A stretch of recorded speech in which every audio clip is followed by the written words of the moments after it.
This encounter comes from a documented witness report, and what happened that night still has no clear explanation.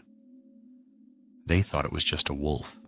At least, that's what they told themselves, but something about the way it stood there didn't feel right. It was just after midnight. A quiet stretch of road cutting through dense forest in northern Michigan. No traffic, no lights, just darkness and the narrow reach of their headlights. There were 3 of them in the truck, heading home after a long day, tired, barely talking, until something appeared up ahead, near the edge of the road. At first, it looked like a large wolf, bigger than usual, but still something you could explain. It wasn't moving, just standing there, watching. The driver slowed down. High beams locked onto it. And that's when the feeling hit. Not fear, not yet. Just something off. Animals don't stand like that. Not that still, not that focused. They got closer, 40 feet, maybe less. And then it stepped forward, into the road, now fully in the light. Its body was long, lean, covered in dark fur, its head unmistakably wolf-like. But its posture was wrong. The passenger leaned forward, trying to make sense of what he was seeing, and then it shifted. Its weight moved. Its spine straightened. And slowly, it stood up, fully, on 2 legs. No one spoke. No one moved. Because what stood in front of them did not belong there.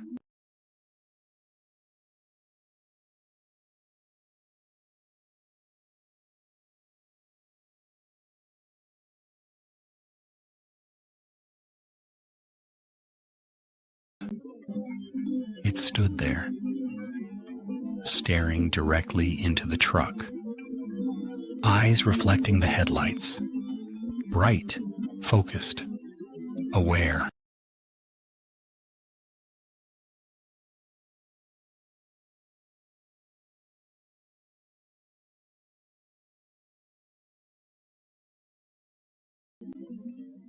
The driver whispered, "What is that?" But no one answered. Because there was no explanation, only instinct, and instinct said, "Leave!" The truck jerked backward, gravel spraying as they reversed down the road. But the creature didn't chase. It just stood there, watching, until the darkness took it. They didn't stop driving, not for miles, and even then, they didn't talk about it, not right away, because saying it out loud would make it real. Days later, they tried to explain it. A wolf standing up, a trick of perspective, something misidentified in the dark. But none of it fit, because all 3 of them saw the same thing, the same movement, the same posture, the same eyes. A week later, they went back in daylight, hoping to find something, anything. That made sense. At first, it was just a road with trees, silence, until they found the tracks.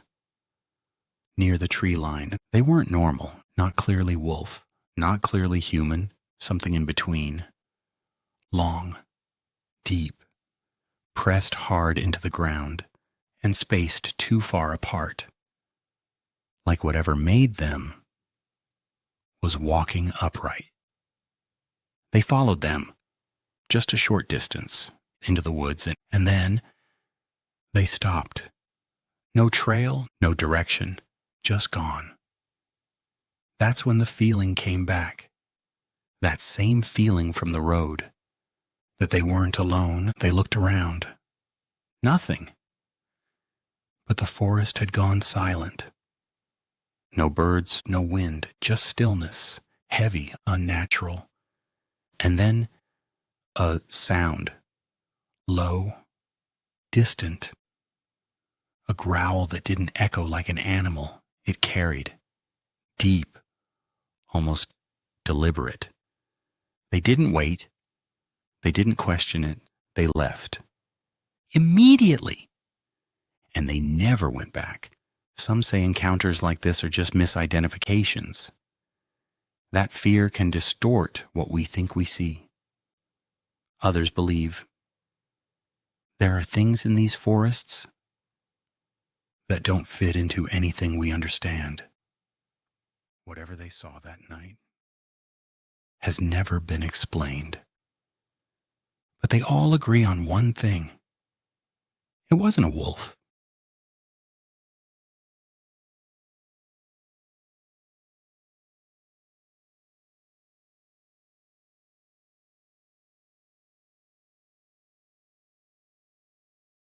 BFRO Report Number 3, 4260, Class B. Submitted by witness on Thursday, March 8, 2012. It started like any other night. Cold air, a bright moon hanging over Norris Lake, and two experienced outdoorsmen who thought they understood the woods better than most.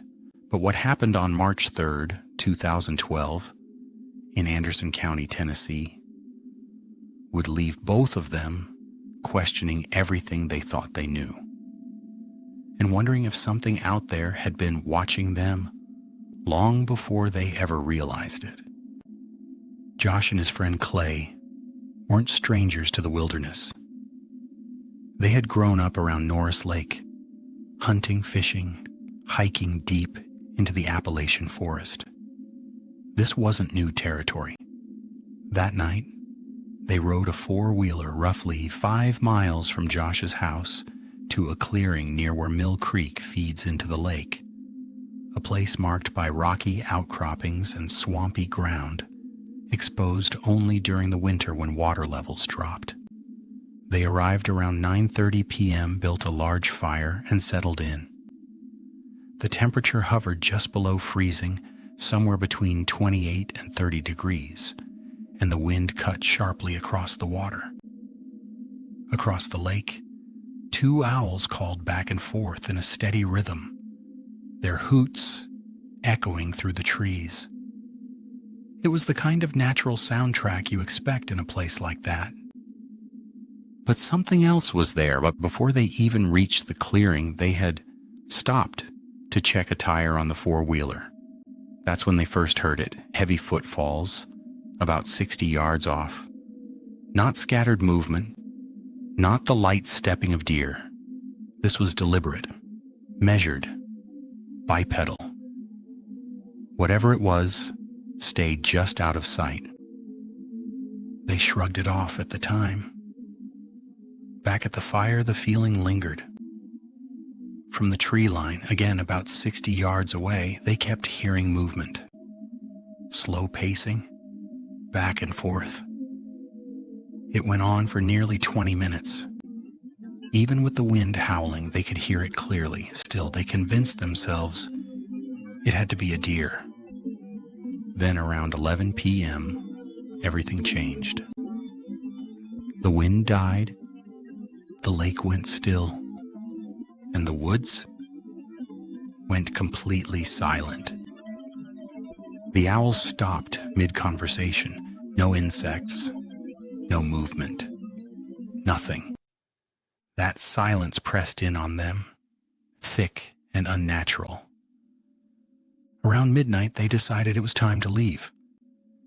But as they stood up from the fire, the woods responded. Sharp cracks of breaking sticks echoing from the darkness. This time there was no brushing it off.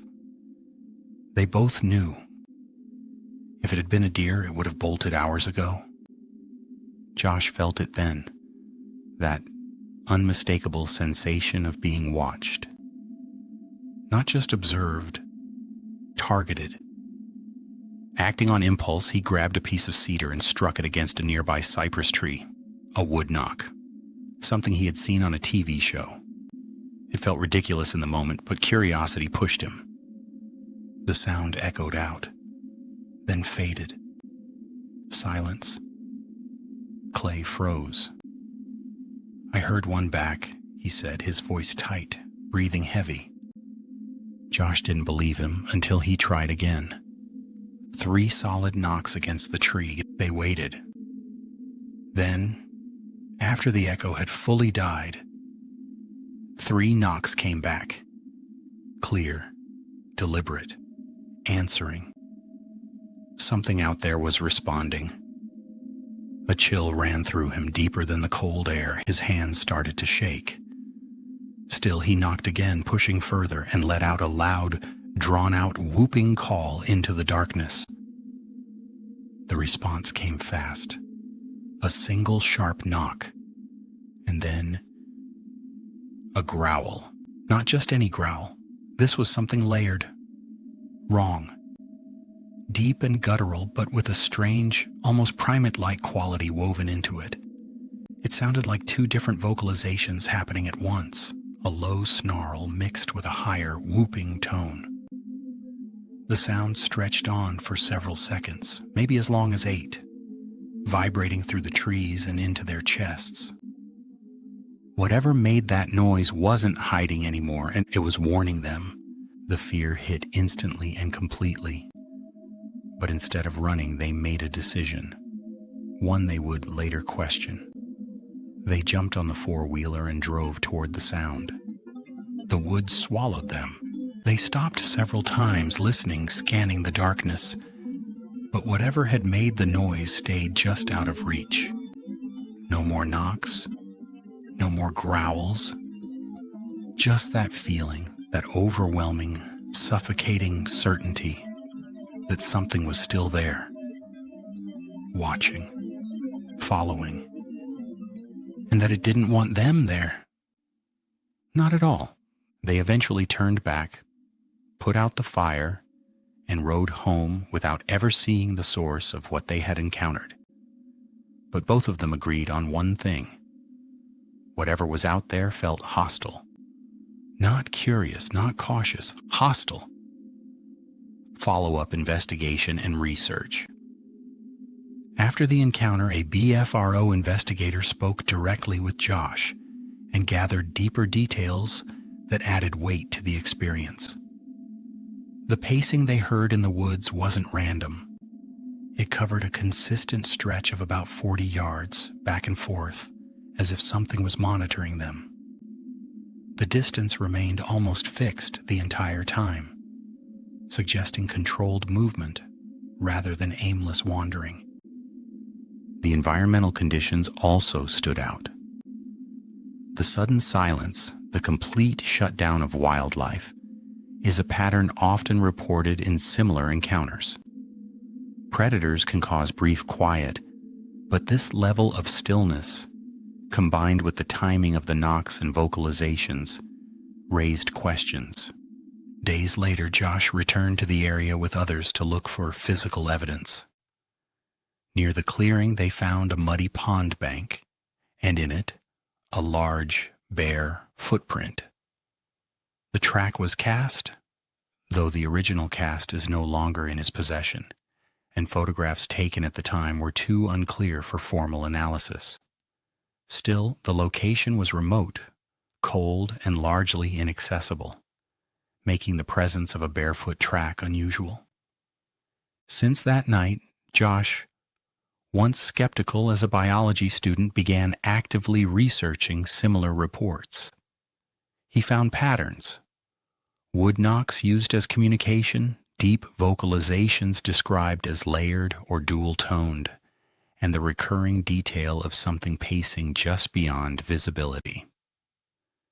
There was even a prior report from a friend in nearby Clinton, Tennessee, years earlier, suggesting that whatever inhabits that region may not be isolated. Josh has returned to the site since then. During the day, it feels like any other stretch of Appalachian forest. At night, that feeling comes back. Not seen, not heard, but present and waiting.